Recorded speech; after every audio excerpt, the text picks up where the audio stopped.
We're here with Iddo Moed, Israel's ambassador to Canada. Ambassador Moed, thank you so much for being here. Thank you for having me, Rahim. I hate to start on a somber note, but we're now 350 days since the October the 7th attacks in southern Israel. The one-year mark is right around the corner in just a few weeks. Can you start with some reflections on the year it's been as an Israeli diplomat, public official in a time of war? Thank you for having me, Rahim. Yes, it is. It's been a very rough year, very tough year, nothing that any of us could ever have anticipated personally or professionally. I arrived to Canada just before that, and as a diplomat from the 30-year career, I've always tried to connect people and peoples. That's my end, that's my goal. And so we found ourselves in the worst of wars we've ever experienced, following a horrible massacre, and entangled in the octopus arms of Iran, fighting for our survival, actually. And in many ways, this is still continuing. So this year, this whole experience that I've had throughout this year has been sort of a roller coaster in many ways. We've been diplomatically, of course, pushing very hard for the international community to understand what Israel is about, why we're fighting this war. This is what I've been doing here in Canada. And at the same time, and I think we'll talk about it perhaps a bit later, we've seen also phenomena here in Canada that relate directly to the war, which are just as horrible, perhaps not in terms of violence and so on, but are ugly and unprecedented. And so it's been a very tough experience, but I think that I feel that I'm the right time, the right place to do whatever it takes to make sure that Israel will maintain its position, will be able to defend itself, and maintain the friendship that it has with Canada. So someone who is personally connected to the war back home, what's been your reaction to seeing the war in Gaza become a live issue in Canadian politics, most recently with the NDP candidate, as you know, in the Greater Montreal by-election using a Palestinian flag in his campaign materials? What's been your reaction to how, I guess, the war in Gaza has been politicized here in Canada, been used to score political points on various sides? It's a warning signal for all of us, because our lives, wherever they are focused normally on the values and principles that we've been educated on, and that is to be tolerant, to be accepting of each other, to maintain a democratic society. And what I'm seeing are signals that all of a sudden carrying a Palestinian flag means no Israel. It's from the river to the sea. It's liberation. It's all kinds of phenomena that have to do with the core existence of Israel. I don't think that that is the case, that's why the flag was there, but I think that that is what I see on the streets here, what I hear is very worrying, because this is a sort of importing of something that doesn't exist in the Middle East. You don't see youth in the Middle East calling from the river to the sea as you see here. You don't see the same phenomena of hatred that are on campuses over there as you see them here.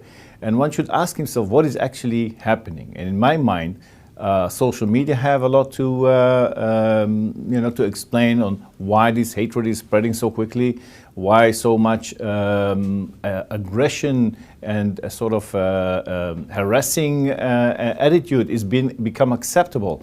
I think this is wrong, and so in that sense, it's sort of a fashion in a way, but it's a very dangerous one that we all should be very well aware of. It's not just a phenomenon. Carrying a keffiyeh or a watermelon is, in my eyes, ridiculous, because a keffiyeh is just a traditional Arab head covering, and a watermelon, I love watermelon, so who doesn't? Yeah. So, I mean, this is sort of an absurd theater in many ways, and we have to be aware, we have to distinguish between what is going on over there, which is actually a battle for the survival of Israel, and any other issues that pertain here in Canada. So on that note, would you like to see policymakers here in Canada do more to crack down on foreign social media platforms like TikTok that are potentially piping in this kind of anti-Israel, anti-Semitic rhetoric and messaging to young people? I think that social media need to be addressed somehow. And so what we are doing in Israel, for example, is you want to make sure that although they have free access and so on, that whatever hatred and aggression and whatever kind of illegal material that is out there, it's not being, it cannot be used through servers that are in Israel. And this is to the extent that we can do that. And I think every country should do that because it's dangerous. They say if you just flip through TikTok within a few minutes, you can become anti-Semitic because also of this graphic and horrible disinformation, misinformation, and hateful content. So yes, more needs to be done about that. So in recent days, Israeli policymakers have announced a shift in focus with resources being moved from Gaza to the northern border with Lebanon. So what sorts of support will Israel be looking for from Canada and other allies as it moves to this new phase in the war? So we also added another goal to the general objectives for the war that is currently going on, and that is to make sure that the inhabitants of the northern area can get safely back to their homes.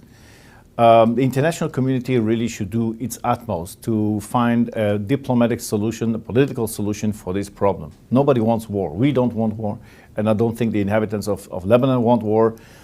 Hezbollah is out for a war. They have all the missiles and the weapons and the intentions to do whatever they have already started. And they've been shooting into Israel. They've been destroying hundreds and hundreds of homes.